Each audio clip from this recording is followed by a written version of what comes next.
SST Milton Monday, part 3 of our overhead pressing, moving into sort of split jerk, the Olympic weightlifting side of things there. So we have talked about overhead pressing, we've talked about behind the neck pressing, we've talked about push press. So now we're going to sort of throw another variation into that today. We're going to do a split stance overhead press. So this is where our feet would be in our split jerk, and we'll probably talk about that at some point in a later Milton Monday, where our feet should be in the split jerk. So we'll find that position, we'll have a bar in the rack position, and then we're going to strict press that overhead. We're also going to do, and there's a number of terms that people use for the two types of jerk.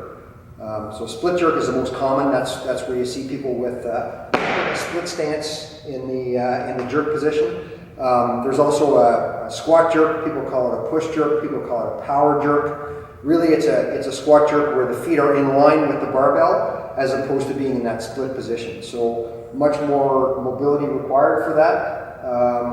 Not everybody can do it, but we'll do some split jerks and we'll do some squat jerks today. He's got the bar in the rack position now with his feet in line with the bar. So this would be the clean recovery position. He'd be just having stood up from his clean portion, getting ready to jerk. So we're going to step out with, he's a right foot forward jerker. So he's going to step out with that right foot, and that toe is going to be turned slightly in, and the back toe is going to be turned slightly in as well to make sure that he has a nice good solid base there. And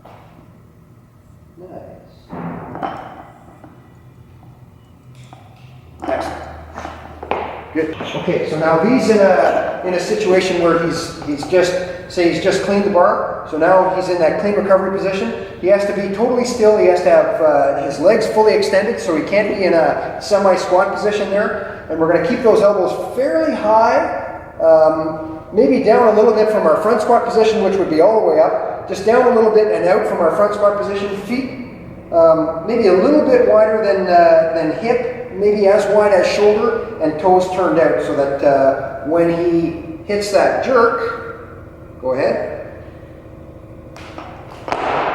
his stance is wide enough that he can, and recover and do it again, his stance is wide enough that he can be stable through the hips as that bar goes up overhead. So you can see when he recovers from the jerk, he's stepping back with his front foot and then coming up to meet it with the back. So that's a proper jerk recovery. Doesn't always work out that way with a heavy weight. Sometimes we have to recover back foot first.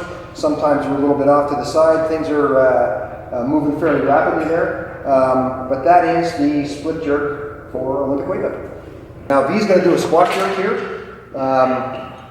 Yeah, need some tremendous mobility to be able to do this properly. So the same idea with the straight dip and a drive. He resets his feet. Now he's not going very deep here. It's a fairly light weight. So some of the best squat jerkers in the world would get right down into the very bottom position. It would almost look like a close overhead squat in the bottom position of that. Very difficult to do. You need some real serious mobility for that to be able to get down into the hole, and some stability to be able to maintain that bar position overhead when it's moving around and you're down in the hole like that. Thanks for putting up with our overhead pressing. That's part 3. So we covered today the split stance overhead press. We covered split jerks, and we covered squat jerks for Olympic weightlifting. So next week I think we'll talk a little bit more about that jerk setup and jerk recovery, so that we can then sort of dovetail that together with our clean, and then it becomes a clean and jerk, which is the competitive lift. See you next week.